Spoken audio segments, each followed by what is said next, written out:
الله من الشيطان الرجيم. بسم الله الرحمن الرحيم. الحمد لله الذي هدانا لهذا وما كنا لنهتدي لولا أن هدانا الله. لقد جاءت رسل ربنا بالحق والصلاة والسلام على رسول الثقلين محمود رب المشرقين والمغربين جد الحسن والحسين أبي القاسم محمد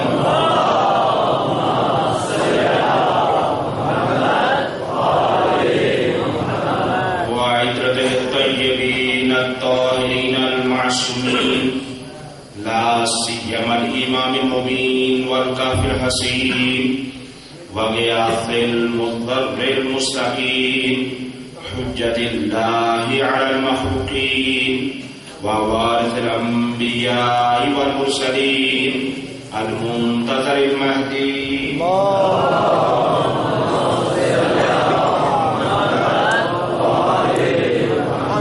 عجل الله تعالى له الفرج ولعنة الله على أعدائهم ومخالفيهم ومنكري فضائلهم ومناقبهم أجمعين. أما بعد فقد قال الله سبحانه وتعالى في كتابه المجيد. بسم الله الرحمن الرحيم. واعبد ربك حتى يأتيك اليقين.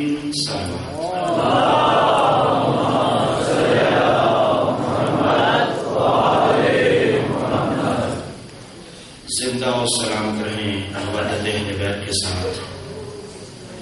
جہاں کہیں بھی ذکر اہل بیت ہو رہا ہے، ذکر کرنے والے، ذکر سننے والے، علماء، خلفاء، ذاکرین، ماتمین، موالیان حیدر کرام، مہمان اہل بیت سب کی پروردگار عالم حفاظت فرمائے. اور جن کے منحوس عزائم ہیں پروردگار عالم ان کو ان کی سزا عطا فرمائے. جیسا کہ آپ کو معلوم ہے عشرہ محرم کی آج 8ویں مجلس سے مخاطب ہیں اور یقیناً موضوع گفتگو بھی مسلسل اسی عنوان کے تحت چل رہا ہے کہ عبادت اور ولایت، اور یہ انتہائی سیریس قسم کا موضوع ہے. اس کے اندر بہت سارے نشیب و فراز بھی ہیں، حقائق بھی ہیں، اور پھر اب آج کا اور کل کا دن ہے اور کل کی گفتگو ظاہری طور پر اس موضوع کے لیے اختتامی گفتگو ہوگی. اور کل ہم اپنے عشرہ محرم کا نتیجہ آپ کی خدمت میں عرض کریں گے. اور میں تہ دل سے یہی کہنا چاہوں گا، سبھی حضرات سے شکر گزار بھی ہوں، لیکن کل کی گفتگو کے لیے اپنے آپ کو ضرور ذہنی طور پر تیار کر کے آئیں، کیونکہ کل انشاءاللہ تعالی اس اعتبار سے فضائل اور مسائل کی معراج ہوگی. اور اپنے لیے یہ ضروری بھی ہے کہ وقت بالکل کم ہے، کیونکہ گنے چنے یہ ٹائم ہے. تو انشاءاللہ تعالی امید رکھتے ہیں، اور کل شب داری بھی ہے، اس کے لیے بھی کوشش کریں کہ دن کو آرام کریں تاکہ وقت آپ زیادہ سے زیادہ دے سکیں. شب داری یقینی ہے. تو بہرحال گفتگو کا آغاز اسی آیت کے تحت چل رہا ہے. وَاعْبُدْ رَبَّكَ حَتَّى يَأْتِيَكَ الْيَقِينُ. پروردگار عالم کی طرف سے ارشاد گرامی یہ ہو رہا ہے، اپنے رب کی اتنی عبادت کر حتیٰ یاتیک الیقین کہ تجھے یقین حاصل ہو جائے.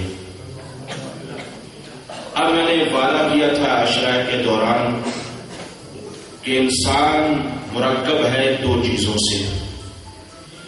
ایک چیز کا نام ہے جسم اور ایک کا نام ہے روح. یعنی انسان جسے کہا جاتا ہے وہ دو چیزوں سے ترکیب پایا، ایک جسم اور ایک ہے روح. لہذا جسم کی 6 حالتیں ہیں. میرے مولا متقیان نے فرمایا للجسم 6 احوال، جسم کے لیے 6 حالتیں ہیں.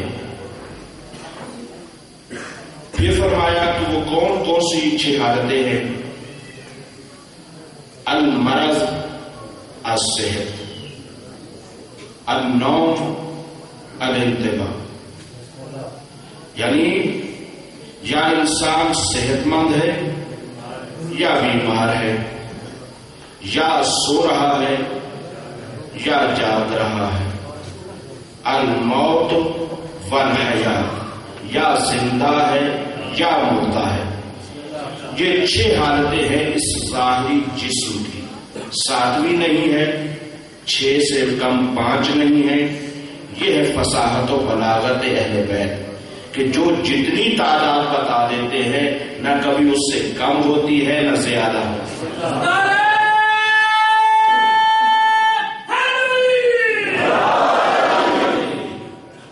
اور آج بھرپور مجھے آپ کی سماج پر بھروسہ ہے، کیونکہ اب مجھے یہ یقین ہے کہ یہ جتنے لوگ بیٹھے ہیں مجھے سننے کے لیے بیٹھے ہیں، اور انشاءاللہ تعالی اب اس اعتبار سے تو میں مطمئن ہوں.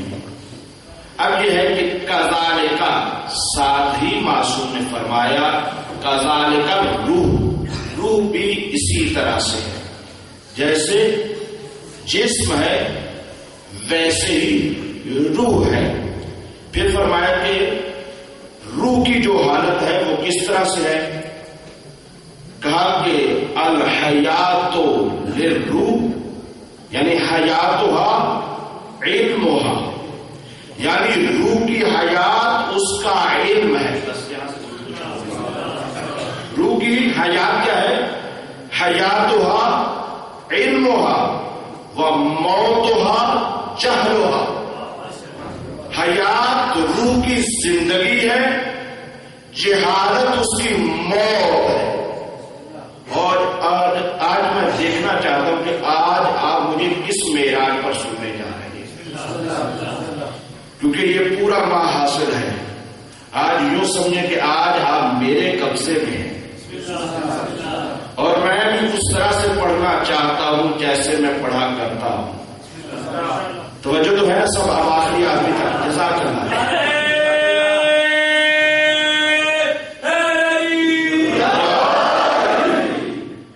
اب دنیا کے اندر جتنی بھی ترقیاں ہو رہی ہیں وہ سب علم کی بنیاد پر ہو رہی ہے. علم کی ترقی کا نام ہے. علم کے ذریعے سے انسان اپنی آواز کو ہوا کی دوش پر سوار کر کے دنیا کے کونے کونے میں پہنچا رہا ہے. اسی علم کے ذریعے سے انسان سمندر کی گہرائیوں کو چھو رہا ہے. اسی علم کے ذریعے سے انسان آسمانوں کا سفر کر رہا ہے. اسی علم کے ذریعے سے انسان مریضوں کا علاج کر رہا ہے. یہ علم ہے کیا؟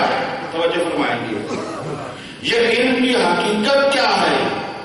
علم یہ ہے کہ علم خاموش ہے تو علم کہلاتا ہے، بولتے تو علی کہلاتا ہے.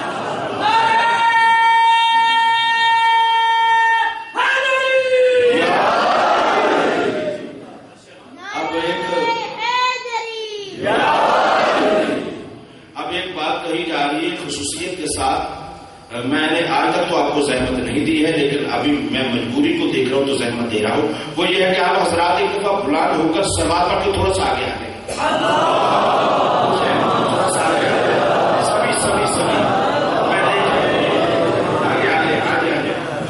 دیکھیے وہ پیچھے بھی ہیں، وہ بھی آپ کے مومن بھائی ہیں کوئی، اور وہ بھی مجلس سننے آئے ہیں. مجلس سننے کے لیے موقع کسی کو فراہم کریں.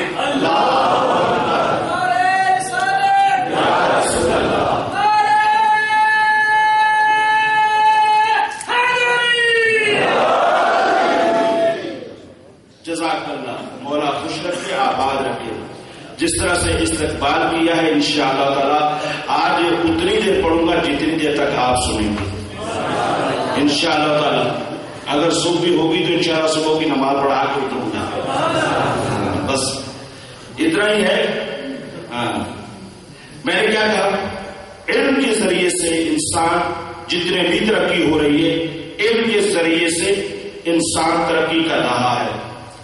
لیکن جتنی بھی ترقی ہو رہی ہے وہ سب محدود پیمانے پر ہو رہی ہے. اور آپ جانتے ہیں ماشاءاللہ یہاں پہ سبھی سامنے میرے خیال میں انگوٹھا چھاپنے کوئی نظر نہیں آ رہا. کچھ نہ کچھ کم سے کم کسی نہ کسی کی کتنی کوئی نہ کوئی تعلیم ضرور ہے. اور ماشاءاللہ اکثریت تو پڑھے لکھے نوجوان ہیں. اب یہ ہے کہ جو بھی علم حاصل کرتا ہے کسی خاص سبجیکٹ میں علم حاصل کرتا ہے.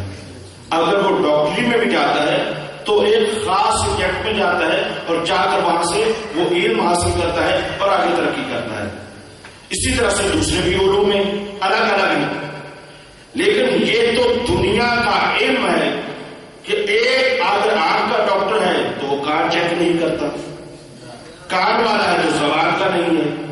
بس اسی طرح سے محدود پیمانے پر ہے. لیکن میرے مولا نے کیا ارشاد فرمایا ہے؟ میرے مولا نے علم کو اس طرح سے فرمایا ہے کہ سلونی قبرہ کر کے ڈھونڈی کہ تم مجھ سے سوال کرو, تم مجھ سے سوال کرو. تو بیان یہ نہیں کہا کہ اس کے بارے میں سوال کرو تو اس کے بارے میں نہیں کرو. یعنی مطلق کہا ہے جو بھی سوال کر سکتے ہو تم مجھ سے سوال کرو. میں انی عالم من طرق السماء من طرق الارض, میں آسمانوں کے راستوں کو زمین کے راستوں سے بہتر جانتا ہوں.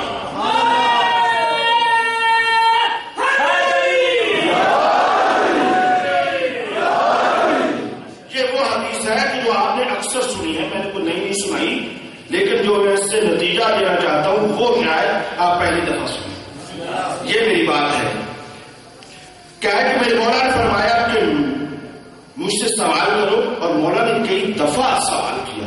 حتیٰ کہ ملتا ہے کہ شہادت کے قریب تھے اس وقت بھی میرے مولا نے کہا تھا کہ اے دنیا والوں اگر کوئی سوال ہے تو علی سے پوچھ لو. یعنی یہ ہے وہ بات. تو میرے مولا نے جو فرمایا ہے کہ میں آسمانوں کے راستوں کو بہتر جانتا ہوں زمین کے راستوں سے, یا میں آسمانوں کے راستوں کو زیادہ جانتا ہوں زمین کے راستوں سے. اب یہاں سے کچھ لوگوں نے یہ سمجھا کہ شاید کیونکہ یہ وہاں کی مخلوق ہے, توجہ فرمائیے گا, کیونکہ یہ وہاں کے رہنے والے ہیں اس وجہ سے وہاں کے راستے زیادہ جانتے ہیں. جیسا کہ میں کراچی کا رہنے والا ہوں تو میں کراچی کے راستوں کو زیادہ جانوں گا, احمدآباد کے راستوں کو کم جانوں گا. تو یہ دنیا نے اپنے ذہن کے مطابق قیاس کیا. اور آپ کو پتا ہے ہمارے مذہب میں قیاس تو باتیں ہیں نا, قیاس نہیں ہے. سب سے پہلا قیاس کس نے کیا تھا؟ شیطان نے, ابلیس نے. کب قیاس کیا تھا؟ جب اللہ نے کہا تھا کہ آدم کو سجدہ کر, اس نے کیا کہا تھا کہ میں کیسے سجدہ کروں, کہ خلقتنی من نار و خلقتہ من طین, مجھے تو نے آگ سے خلق کیا ہے اور اس کو تو نے مٹی سے خلق کیا ہے.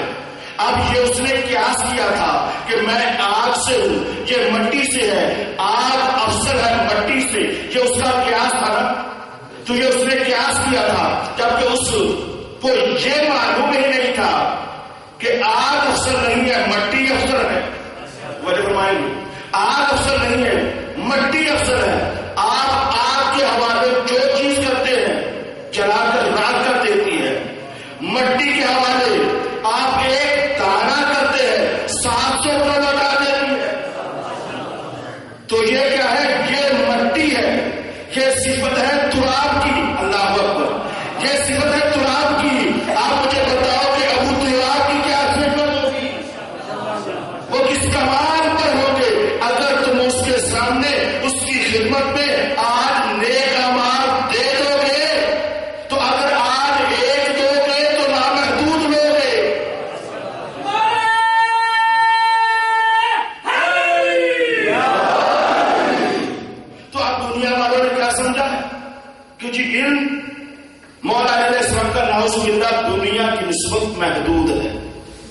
یعنی زمین کی نسبت آسمان کو زیادہ جانتے ہیں کیونکہ وہاں تجھ سے آئے تھے، اور زمین کو کم جانتے ہیں.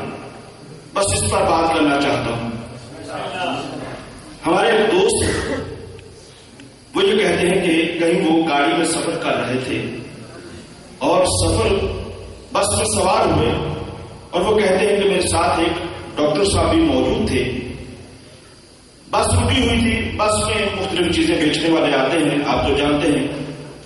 تو بس میں بیچنے والا کوئی چیز آیا، پاکستان کا واقعہ نہیں ہے، بہرحال باہر کا ہے، تو دوسرے کا مزاج بھی ملک کا ہمارا ہی مزاج ہے، ہم سے بچھڑا ہوا ہے، تو بہرحال وہاں کا واقعہ ہے. تو کیا ہوا، کہا کہ ایک بچہ سوار ہوا گاڑی میں، اور گاڑی میں سوار ہو کر کہہ رہا ہے کہ میرے پاس کتاب ہے جس کے عجیب و غریب سوالات ہیں.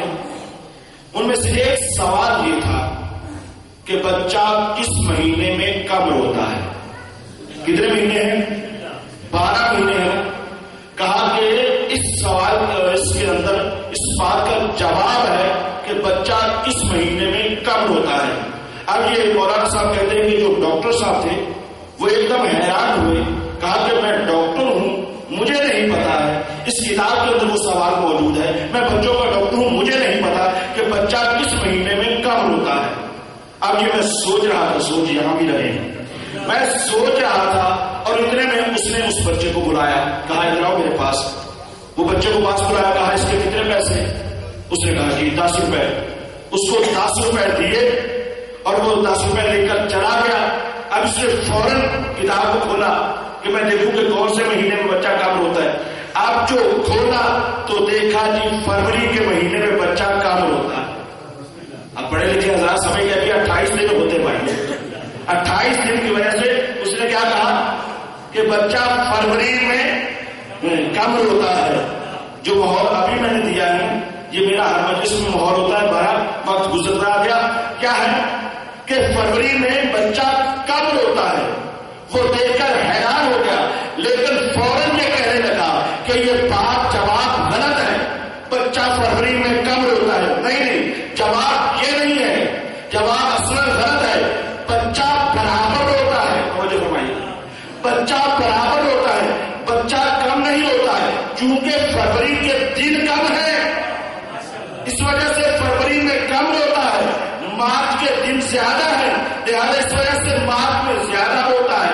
وہ یہ سمجھا جبکہ دن کم ہے بچہ برابر روتا ہے. اب جو میرے مولا نے کہا کہ میں آسمانوں کے راستوں کو زیادہ جانتا ہوں،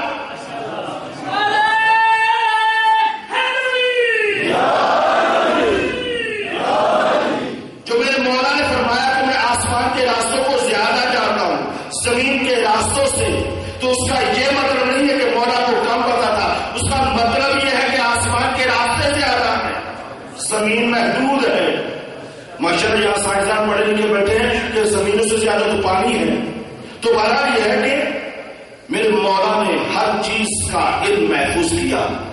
کیوں نہ ہو کہ اس کے پاس علم لادنی ہے، اس کے پاس اس کا دیا ہوا علم ہے جو ان اللہ علی کل شیء قدیر بھی ہے اور عالم و خبیر بھی ہے. بہرحال یہ ہے کہ کل میں عرض کروں گا ولایت کی پاور کتنی ہے اور کنٹرول کتنا ہے، جس کے لیے میں دعوت سبھی حضرات کو دوں گا کہ جو اپنے آپ کو بڑے سے بڑا مولائی بھی سمجھتا ہے وہ بھی آئے، اور جو کبھی کبھی اپنے لغزش ہو جاتی ہے وہ بھی آئے. فلسفانہ گفتگو تھوڑی سی ہوگی لیکن انشاءاللہ تعالیٰ سمجھاؤں گا کہ ایک معصوم کے پاس کتنی پاور ہوتی ہے اور دیتا کون ہے اور کس طرح سے ہوتی ہے، وہ ساری کام ہے. تو بس یہ ہے کہ گفتگو کہاں پر پہنچی تھی؟ حیات علمھا، علم اس کی حیات ہے، موتھا چہلھا، اور روح کی موت جہادت ہے. پھر فرمایا کہ مرضھا، مرض کہا کہ اس کا مرض کیا ہے؟ شک و ہا. مرض روح کا مرض کیا ہے؟ جس کا روح مریض ہوتا ہے کیا ہوتا ہے؟ اس کو شک ہوتا ہے. اور جتنے زیادہ شک ہوتے ہیں اتنا ہی زیادہ وہ روح کا مریض ہوتا ہے. اور اگر بار بار شک ہونے لگے تو یہ زیادہ مریض ہے. اور اور کسی بڑی ہستی کے بارے میں اگر شک ہونے لگے، جتنی بڑی ہستی کے بارے میں شک ہونے لگے تو اب مجھے کہنے کی ضرورت نہیں، تو اتنا ہی بڑا مریض ہوگا نا۔ تو بس یہ ہے کہ روح کی مرض کیا ہے؟ مرض ہوا شک ہوا، تو اب کیا ہے؟ صحت کیا ہے؟ صحت ہوا یقین ہوا، اس کی صحت یقین ہے۔ یہی ہمارا موضوع تھا نا کہ واعبد ربک حتی یاتیک الیقین، اتنی عبادت کر کہ تجھے یقین حاصل ہو جائے، تیری روح حیات میں بدل جائے۔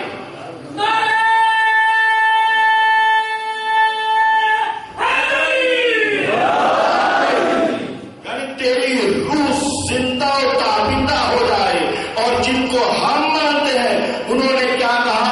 لو کشف الغطا مصدر تو یقینا، کہ اگر آسمان کے پردے ہٹا دیے جائیں تو علی کے علم میں کسی طرح کا اضافہ ہونے والا نہیں ہے۔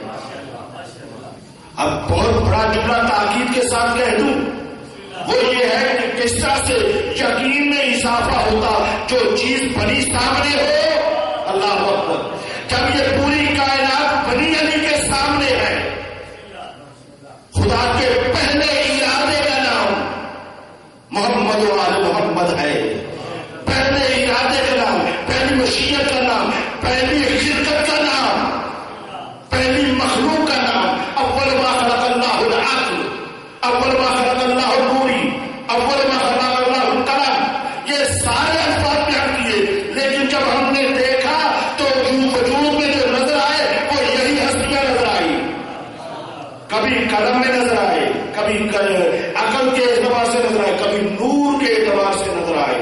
جب لوگوں کو روشنائی بتانا تھی تو کہہ دیا کہ اول ما خلق اللہ النوری، جب لوگوں کو عقل کا میزان بتانا تھا تو کہہ دیا اول ما خلق اللہ العقل، اللہ نے سب سے پہلے عقل کو خلق کیا۔ اور جب دیکھتے ہیں، آپ جانتے ہیں، جب کوئی رائٹر کتاب لکھتا ہے تو قلم کے ذریعے سے لکھتا ہے نا، بہرحال قلم اسی کو نہیں کہا جاتا۔ بزرگ تشریف فرمائے کہ پرانے دور میں طباعت ہوتی تھی، پھر اس کے بعد یہ پین آ گیا اور آج کی بورڈ آ گیا ہے، یعنی اس دور میں وہ قلم تھا، آج کی بورڈ قلم ہے۔ تو جس سے لکھا جائے اس آلے کو، اس افزار کو قلم کہا جاتا ہے۔ تو خالق کائنات نے جب اس دنیا کی کتاب کو تحریر کرنا چاہا، توجہ فرمائیں گے، جب اس کائنات کو تحریر کرنا چاہا تو اسی قلم کے ذریعے سے کیا، اسی قلم کے ذریعے سے تحریر کیا۔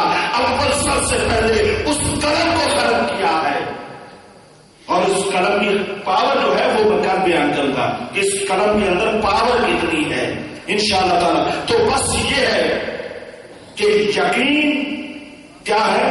صحت ہے، اور پھر اس کی غفلت کیا ہے؟ کہ اس کی نیند ہے، نومها غفلتها، یعنی نیند سونا کیا ہے؟ یہ غفلت ہے، یعنی کسی کے اگر روح سو گئی ہے تو وہ غفلت ہے، اور غفلت اگر کرتا ہے تو جو بار بار غفلت کرے، یہاں پر نوجوانوں آپ سے مخاطب ہونا چاہوں گا، اپنے آپ سے بھی، کہ جب ہم غفلت کرتے ہیں تو اس کے نتیجے میں یہ ہے کہ ہم اپنے اہم کاموں کو چھوڑ دیتے ہیں، جو ہماری ذمہ داری ہوتی ہے اس سے پیچھے ہٹ جاتے ہیں، اور بعد میں کہہ دیتے ہیں کہ توکلت علی اللہ، یہ تو توکل تو علی اللہ ہے نا، توکل اسے نہیں کہتے۔ توکل کسے کہتے ہیں؟ ایک شخص مسجد نبوی میں آیا، ظاہری طور پر اس نے بہرحال نماز پڑھی، نماز پڑھ کے باہر نکلا، دیکھا کہ اس کی اونٹنی نہیں ہے، اونٹنی نہیں ہے۔ پیغمبر ملے، پوچھا کہ کیا ہوا، پریشان کھڑے ہو؟ کہا یا رسول اللہ میری اونٹنی نہیں ہے۔ کہا تو اونٹنی نہیں کیسے، کیا ہوا؟ کہا میں نماز پڑھنے کے لیے گیا تھا، واپس آیا تو میری اونٹنی نہیں ہے۔ کہا کہ تو نے اس کو اکال کیا تھا، اکال کہتے ہیں اس کا گھٹنا باندھنا، یہ عقل بھی بارہ وہاں سے لفظ آیا ہے، اور پھر اس کو بھی اکال کہتے ہیں، یہ جو عرب لوگ سر پہ باندھتے ہیں۔ تو کیونکہ عقل کو میرے بھانجے وہ کہتے ہیں، اس قوم کا بھی کیا کہنا ہے جس نے عقل کو بھی رستے سے باندھا ہوتا ہے، تمہارا یہ ہے کہ اکال کہا ہے۔ تو مولا نے پوچھا کہ کیا تو نے اس کو کال کیا تھا، اس کا گھٹنا باندھا تھا؟ کہا جی نہیں، میں تو توکل تو علی اللہ چھوڑ کر گیا تھا۔ تو میرے مولا نے فرمایا، پیغمبر نے ارشاد فرمایا، ایک کل فتوکل، پہلے اس کا گھٹنا باندھا پھر توکل کرنا۔ یہ ہے حقیقت توکل۔ اور پھر یہ ہے کہ بعض دفعہ ہمیں بھی انتظامات کے حوالے سے چیزوں کی ضرورت ہوتی ہے۔ وہ یہ ہے کہ ہم مولا کے یہ فرمان تو پڑھتے رہتے ہیں کہ علی کو کوئی ڈر نہیں ہے کہ موت علی پر آ جائے یا علی موت پر آ جائے۔ اس میں تو یہ بہت مشہور ہے، سنا ہے، لیکن یہ مجھے بتائیں کہ میرے مولا جب بھی میدان میں آتے تھے زرہ پہن کر آتے تھے یا نہیں آتے تھے؟ یہ لکھا ہے بھائیو سمجھے، ہماری کتابوں میں ہے، یعنی میرے مولا جب بھی آتے تھے تو زرہ پہن کر آتے تھے، لیکن یہ فضیلت علی ہے کہ جب بھی آتے تھے زرہ پہن کر آتے تھے، لیکن سینے پر پہن کر آتے تھے۔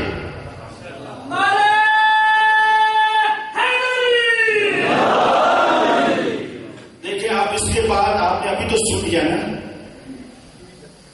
کہ نیند کیا ہے، نومہا غفلتہا، کہ نیند غفلت ہے۔ اب اگر میرا مجمع مجھے سویا ہوا دکھائی دیا تو پتا یہ چلے گا کہیں اور پہنچے ہوئے ہیں جاہلی علی۔ تو اب یہ ہے کہ اب سونا نہیں، اب غفلت اگر ہو جائے گی، کیونکہ علی کے فضائل سننے سے غفلت میں آ جائیں گے۔ سونا نہیں ہے، بیدار ہو کر، نہ جسمانی طور پر نہ روحانی طور پر۔ تو بس یہ ہے کہ غفلت کے اعتبار سے یہ کہا جا رہا ہے کہ نوم غفلت ہے۔ اور پھر اس کا جاگنا کیا ہے؟ فرمایا کہ جاگنا اس کا انتباہ ہے، یعنی متوجہ ہوتے رہنا، متوجہ رہنا، یہ اس کا جاگنا ہے۔ یعنی کیا ہے کہ انسان کی روح اگر اپنی ضروریات کی طرف اور اپنے حقائق کی طرف اور ہر ضرورت کے تحت اپنی ذمہ داریوں کی طرف اگر وہ متوجہ ہے، اگر وہ متوجہ ہے تو وہ روح جاگ رہی ہے، اور اگر متوجہ نہیں ہے، غفلت میں ہے، تو پھر ہو سکتا ہے یہ آنکھیں تو کھلی ہو لیکن دل کی آنکھیں بند ہو۔ لہذا دل کی آنکھیں کھولنے کی ضرورت ہے۔ تو ان مجلسوں سے ایک پیغام لیتے جاؤ، وہ یہ ہے کہ میرے مولا کے نام پر آپ الحمدللہ ہاتھ بھی اٹھاتے ہیں، نعرے بھی لگاتے ہیں۔ جس مولا کی شان سنائی ہے، نوجوانوں اسی کا فرمان سنا دوں، جن جن کا ارادہ ہے سلوات نہ کریں۔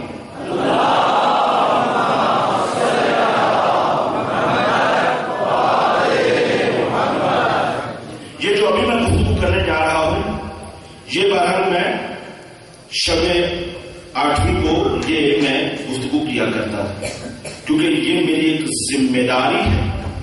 جو بھی ممبر پر آئے، 3 اس کے اہم ذمہ داریاں ہیں۔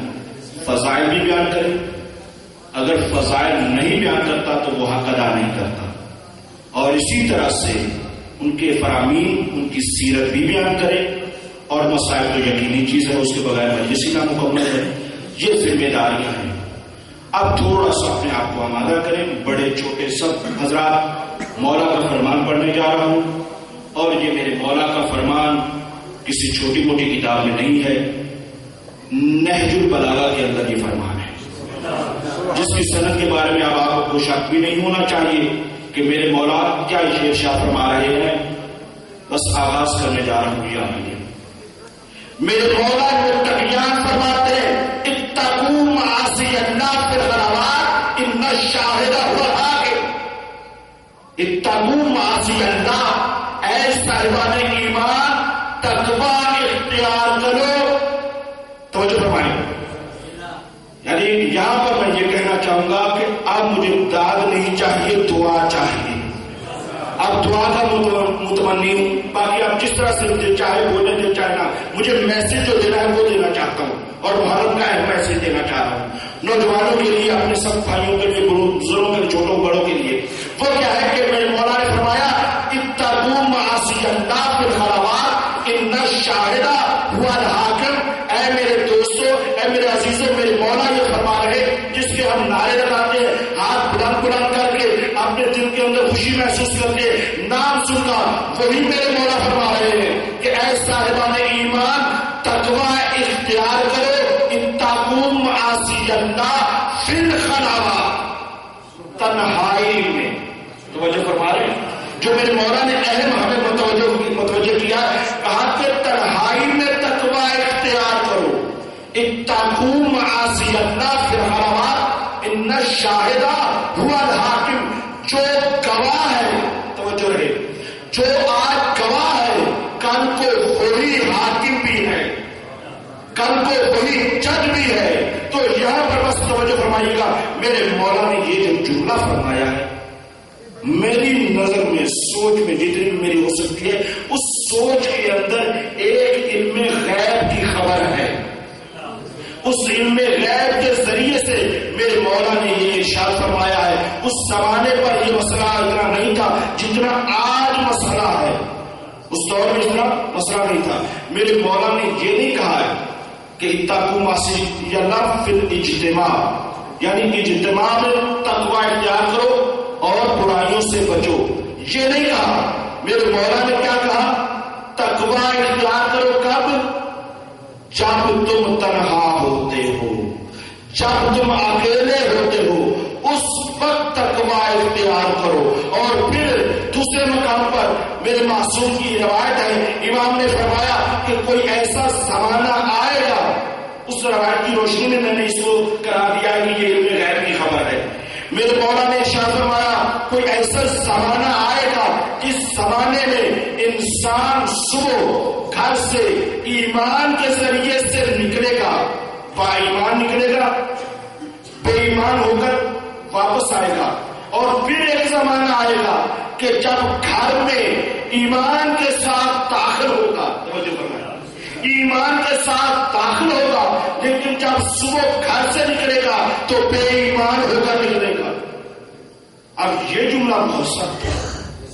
پہلے والی بات تو آسان ہے کہ ظاہر ہے کہ صبح گھر سے نکلا ہے، کاروبار پہ جا رہا ہے، جہاں کہیں بھی کام کر رہا ہے، کوئی وہاں پر فراڈ کرے گا، جھوٹ بولے گا، کسی طرح سے وہ کوئی کام میں کمی زیادتی کرے گا، تو وہاں ہو سکتا ہے اپنا وہ ایمان کھو بیٹھے. کیونکہ روایات میں بھی ملتا ہے کہ جب انسان جھوٹ بولتا ہے یا چوری کرتا ہے تو اس کا ایمان ختم ہو جاتا ہے. تو اب یہ تو سمجھ میں آتا ہے کہ جب سوال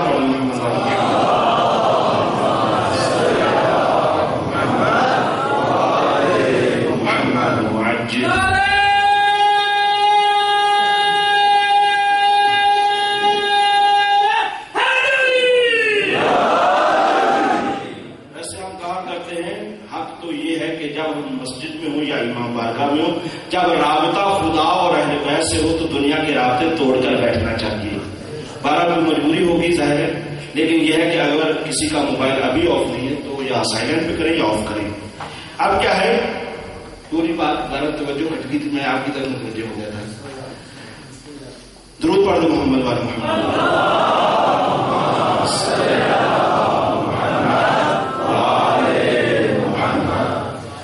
یہاں پر میں نے اتنی سختی بھی نہیں کی کیونکہ اس جگہ پر مجمع آج میرے ہاتھ میں آیا ہے. ورنہ یہ ہے کہ کیونکہ ورنہ میں جہاں پر جاتا ہوں دوسری تیسری محرم کو یعنی اتنا گرفت میں مجمع لے لیتا ہوں کہ اب میری یہ کہنے کے بغیر کوئی ساتھی نہیں کہلاتا.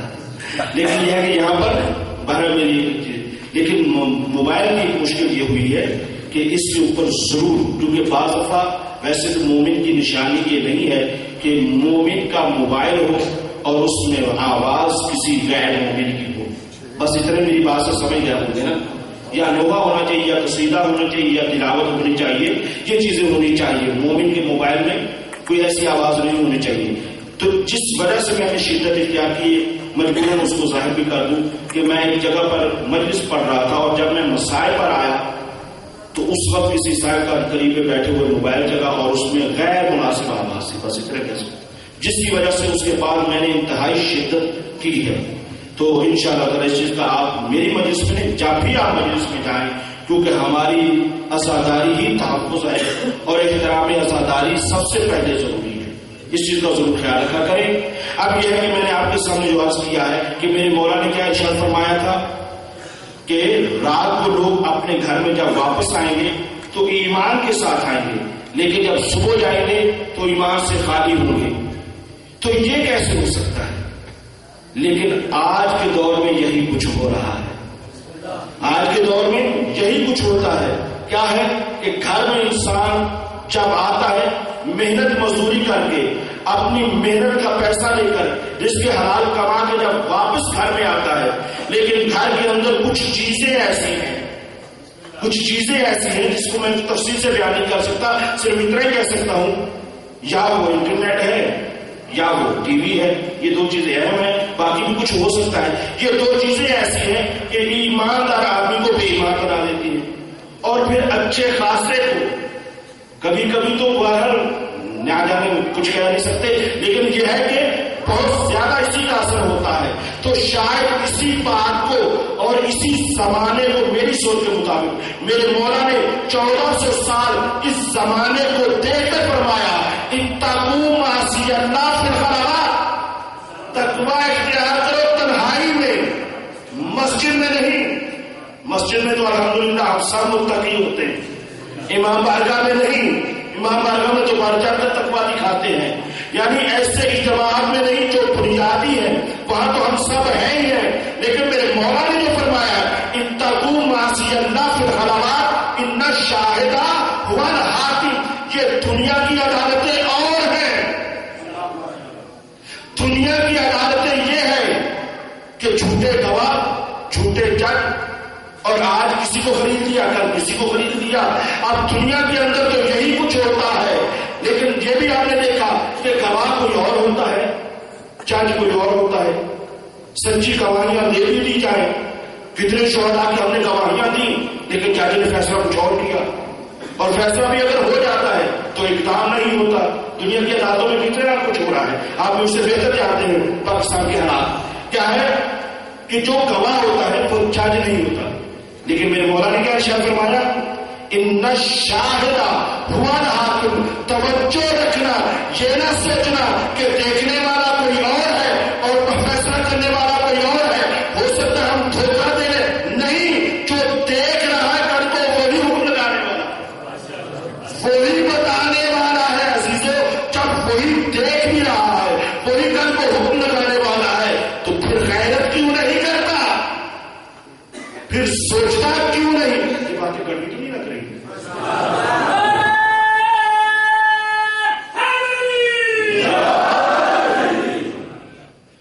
ہاں، کیونکہ یہ باتیں تھوڑی سی سخت ہوتی ہیں، لیکن کون کرے گا یہ کرنے کے لیے؟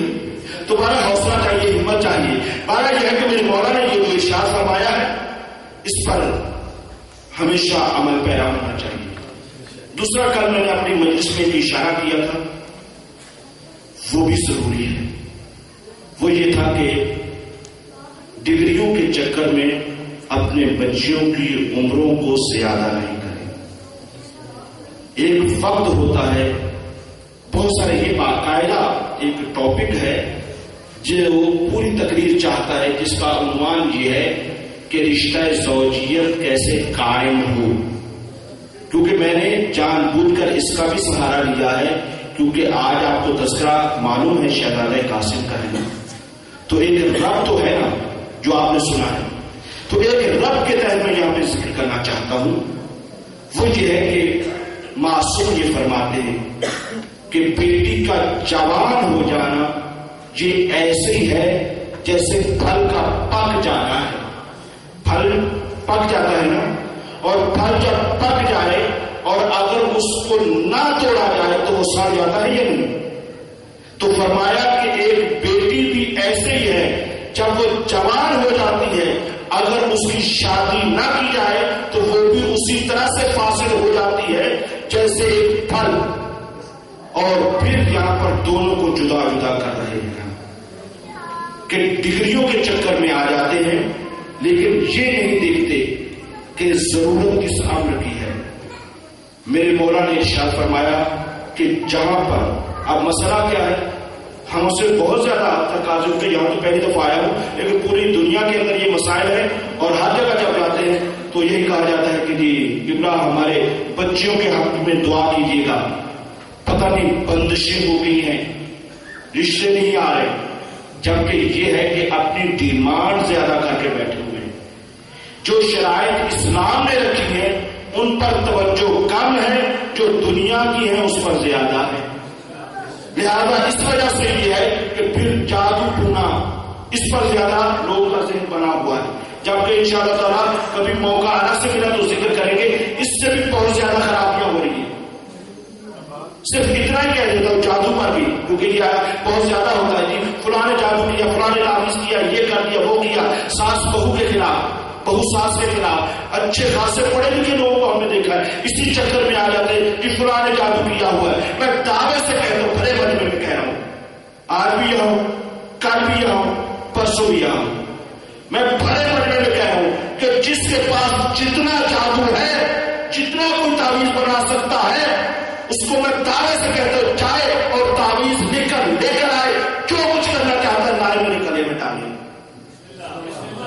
جادو حقیقت ہے، اس میں کسی کو شک نہیں. میں نے جادو کا انکار نہیں کیا، میں نے ان لوگوں کا انکار کیا ہے جو جادو کے نام پر گھروں کو برباد کر رہے ہیں. جانتے علی پہ بھی نہیں ہے، خصوصاً ماں بہنوں آپ کے لیے یہ جملہ ہے، کیونکہ گھروں کے اندر خواتین میں یہ زیادہ مسائل پائے جاتے ہیں.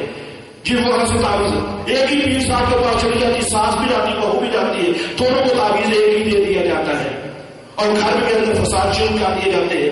ان چیزوں کے اوپر پوری توجہ ہونی چاہیے، پوری خاصیت کے ساتھ. میں دعوت سے کہہ رہا ہوں اتنا بڑا علاقہ ہے، پورا ہمارا ڈویژن بڑا ہے، چل اس کے بعد ہی نہیں، پورے ہمارا ڈویژن کے اندر جس کے پاس جتنا پاورفل جادو ہے، اگر اس کے پاس جادو ہے تو ہمارے پاس قرآن ہے، ہمارے پاس نہج البلاغہ ہے، ہمارے پاس مفاتیح الجنان ہے.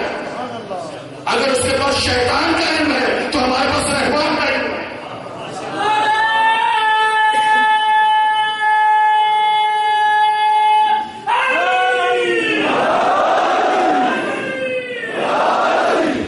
لہذا اپنے گھروں کو آباد کرو، ایسے ذہنوں سے وسوسے نکال دیں. اپنے اچھے خاصے معتمد عزیز ترین لوگوں سے ہم پاکستان ہو جاتے ہیں. جی فلاں نے کیا ہے، فلاں نے کیا ہے، جس نے بھی کیا، جس کے اندر پاور ہے. میں یہ کہہ رہا ہوں، اپنے اوپر آئے ہوں، کھلے الفاظ میں کہہ رہا ہوں، لاؤ تعویذ میرے گلے میں ڈالو. کام کن باتوں میں گر گئے ہیں؟ تو بات یہ ہے کہ اپنی توقعات وہ دنیاوی جو ہیں ان کو کم کیا جائے، جو حقیقی ہیں اس پر زیادہ توجہ کی جائے. اور اسی طرح سے نوجوانوں کے لیے بھی ہے کہ نوجوانوں اس بات پر غور کریں، والدین بھی، نوجوان بھی اس بات پر توجہ کریں کہ جہاں پر انسان سوچتا ہے کہ شادی کی جائے، دونوں کی طرف سے روایت سنانا چاہتا ہوں. پہلے تو یہ ہے کہ لڑکی والوں کو یہ کہا گیا ہے کہ دیکھو جہاں پر بھی شادی کر رہے ہو اس کے اندر تقویٰ دیکھو. اگر اس کے اندر تقویٰ موجود ہے تو پھر اپنی بچی کی بے شک شادی کر لو. دنیا میں دنیاوی مال کم بھی ہوتا ہے، زیادہ بھی ہوتا ہے. آپ اس سے بہتر جانتے ہیں، غریب سے غریب امیر سے امیر ہو گئے اور امیر غریب ہو گئے. یہ دنیا کا مال ہے اور علی کا چاہنے والا اس دنیا کو ٹھوکر مارے گا اور کیا کرے گا. کیونکہ جس مولا نے، جس کے ہم ماننے والے، اس مولا نے دنیا ہی کو 3 طلاقیں دی اور یہ کہہ کر طلاقیں دی، کہا کہ دنیا تجھے میں طلاق دیتا ہوں، اس کی وجہ یہ ہے کہ تو دنیا ہے اور میں علی.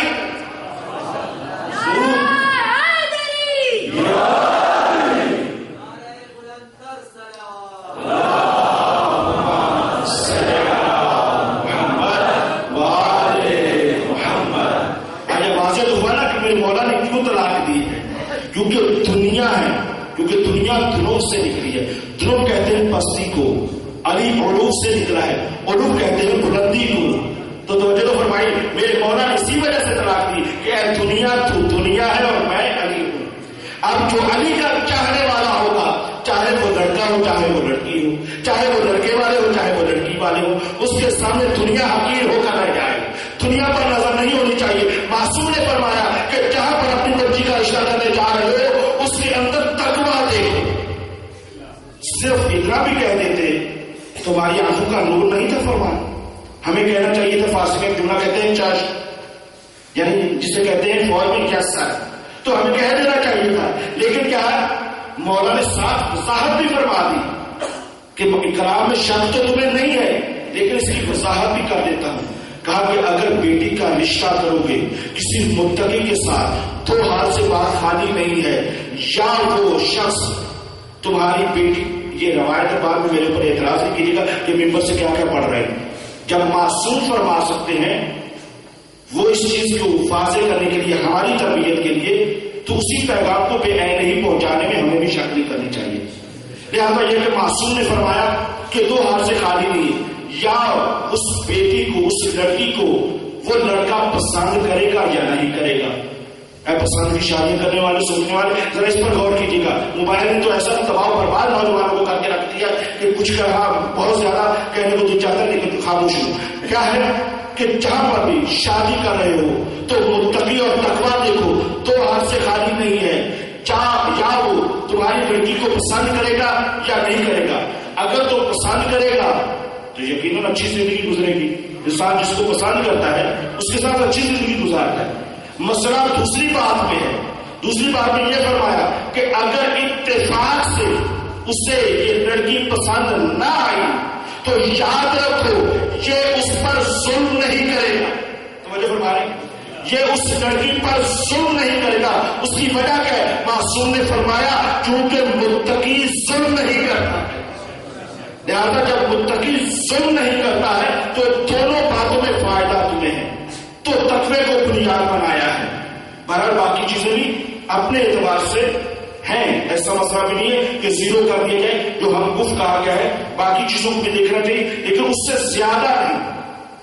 اسی کے ساتھ ساتھ یہ ہے کہ آپ لڑکے والوں کی طرف سے بات کہا کہ معصوم نے فرمایا کہ جہاں پر شادی کے متعلق گفتگو، معصوم نے امام جعفر صادق علیہ السلام کا فرمایا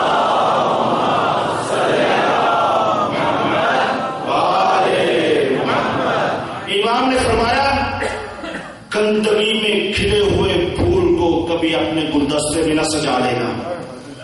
کیا فرمایا؟ گندگی میں کھلے ہوئے پھول کو کبھی اپنے گلدستے میں نہ سجا لینا. یہ کہنا تھا، سامنے والا راوی پابات تھا. کہا کہ مولا اس سے کیا مراد ہے؟ اس سے کیا مراد ہے؟ ورنہ یہ کیسے ہو سکتا ہے ایک پھول گندگی پر گرا ہوا اس کو توڑ کر اپنے گھر میں ایک گلدستے میں سجا لے؟ یہ کیا مراد ہے؟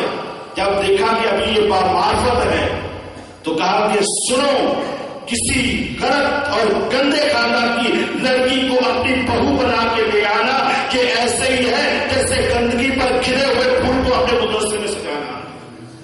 لہذا جانتے ہیں کہ پہلی دستگاہ ماں کی گود ہوتی ہے اور انسان کو سوچنا چاہیے.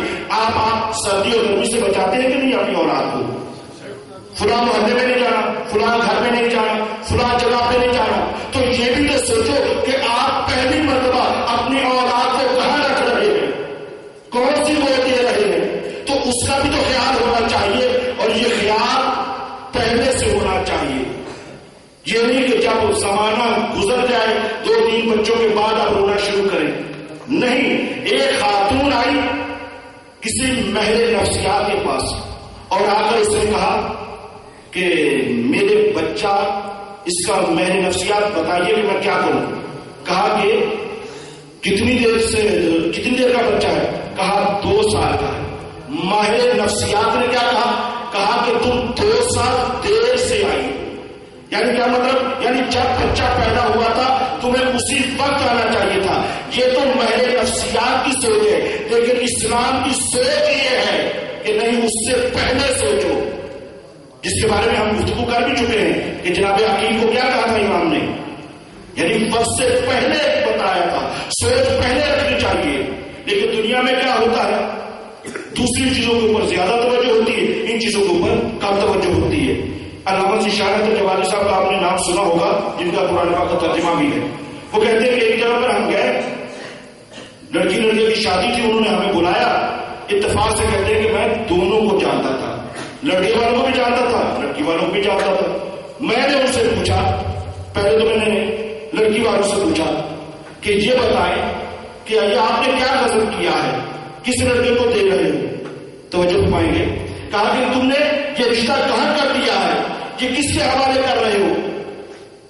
کم سے کم شادی کرنے سے پہلے لڑکے کو پاس بلا کر کلمات تو پڑھوا لیتے. آپ سنیں گے جملہ، بات سے کہہ رہے ہیں لڑکی کے باپ سے کہ کم سے کم شادی سے پہلے لڑکے کو ایک دفعہ پاس بلا کر اس سے کلمہ تو پڑھوا لیتے. اب باپ صاحب کیا کہتے ہیں؟ جی ہم کلمہ سن کر کیا کریں گے، کیا فائدہ؟ کہا کیوں؟ کہا کہ فیصلہ کون کرے گا کہ کلمہ صحیح پڑھایا کرے، جب امیر کو خود ہی نہیں آتا. جب حال یہ ہو جائے تو پھر حال بحال ہی ہو جائے گا. تو اب یہ ہے. اور کہا کہ ہم دوسری طرف پیرنٹ کریں. اب لڑکے والوں کو کہا کہ جی آپ نے کیا قسم کیا، کہاں پر اپنی لڑکی کی شادی کر رہے ہو؟ کہا آپ بھی تو جانتے ہیں ماشاءاللہ پیسے والے ہیں، لڑکی اتنی پڑھی لکھی ہے، اتنا جہیز لے کر آ رہی ہے، اتنا سب کچھ ہے. لیکن علامہ صاحب کہتے ہیں ہم نے سنا ہے کہ لڑکی نماز نہیں پڑھتی. ہم نے یہ سنا ہے. جب یہ کہا نا کہ جی سنا ہے کہ لڑکی نماز نہیں پڑھتی، کہا جی سنا تو ہم نے بھی ہے. تو کہا اچھا پھر ایک نماز کی خاطر اتنا رشتہ چھوڑ دے، کیونکہ آپ جانتے ہیں کہ زمانہ فارورڈ ہو گیا. یہ لفظ بہت زیادہ ہوتا ہے نا، یہ زمانہ فارورڈ ہو. اس کا مطلب یہ ہے کہ پہلے خدا اونچا تھا، زمانہ نیچے تھا، اب زمانہ خود اوپر جا رہا ہے. اب اللہ ہی رحم کرے. تو یہ اگر بنیادی چیزیں اگر ہم توجہ نہیں کریں گے اپنے بچوں کے حقیقی فیصلوں کے لیے، تو پھر جو نتیجے نکلتے ہیں وہ یہ ہمارے سامنے ہیں. لہذا معصومین علیہ السلام کی سیرت یہی ہے، حقیقت یہی ہے. ان درسوں کا، ان مجلسوں کا اصلی پیغام بھی یہی ہے. انسان عقیدہ اور عمل دونوں ساتھ ساتھ ہیں، لہذا ان کی سیرت کو بھی اپنایا جائے. اسی طرح سے جب اولاد ہوتی ہے، کسی کے گھر میں بچیاں زیادہ ہو جائیں تو انسان خفا ہونے لگتا ہے. یہ کتنے بچیاں ہوگی، بیٹا نہیں ہوا. دیکھیں یہ سیرت اہل بیت کیا ہے. اہل بیت کی سیرت یہ ہے کہ جب بھی گھر میں کبھی بھی اولاد پیدا ہوتی تو آ کر یہ نہیں پوچھتے تھے کہ بیٹا ہوا یا بیٹی. توجہ فرمائیں گے. یہ نہیں پوچھتے تھے کہ بیٹا ہوا یا بیٹی، یہ پوچھتے تھے جو بھی ہوا ہے صحیح ثابت تو ہوا، کوئی ظاہری نقص تو نہیں پایا جاتا. تو لہذا اس اعتبار سے ہمیں بھی سوچ ہونی چاہیے اپنی اولاد کے حوالے سے، اپنی تربیت کے حوالے سے. اور کیسی تربیت کی ہے امام حسن نے اپنے لال کی.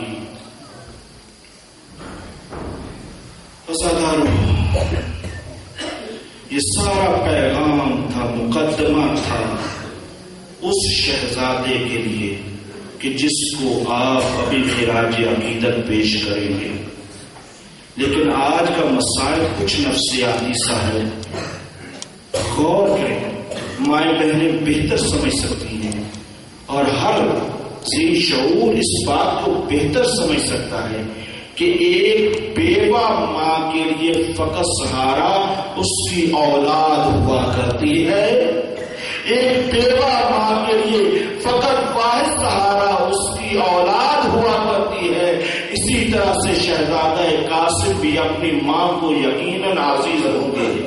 اور تربیت اس طرح سے کی ہوئی تھی کہ کبھی امام نے آگے بڑھ کر یہ کہا، اے قاسم ذرا یہ تو بتا کیف انتقل موت، قاسم تیرے نزدیک موت کی حقیقت کیا ہے؟ عرض کیا ماموں چچا جان اعلیٰ بلاس شہد سے بھی زیادہ شیریں ہے. یہ ہے تربیت. شب عاشور آئی. ایک مرتبہ ضرور رک کر توجہ سے سنیں. ایک مرتبہ حضرت علی اکبر جناب عباس آپس میں گفتگو کر رہے ہیں اور گفتگو یہ کر رہے ہیں.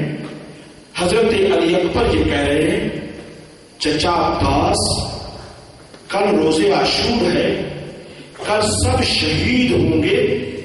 چچا کل مقدم میں آپ پہلے نہیں جائیے گا، مجھے اجازت دیجیے گا. سب سے پہلے مقدم میں میں جاؤں. کہا کہ کیوں؟ کہا کہ چچا آپ میرے پاپا کی کمر کا زور ہے، آپ کے جانے سے میرے پاپا کی کمر ٹوٹ جائے گی. ادھر سے سنو گے عزیزو، ایک مرتبہ جناب عباس نے کہا، اکبر بیٹا آپ بھی مقتل میں نہیں جائیے گا، آپ بھی مقتل میں نہیں جائیے گا. کہا چچا کیوں؟ کہا اکبر تو میرے مولا کی آنکھوں کا نور ہے، تو میرے مولا کی آنکھوں کا نور ہے. تیرے جانے سے میرے مولا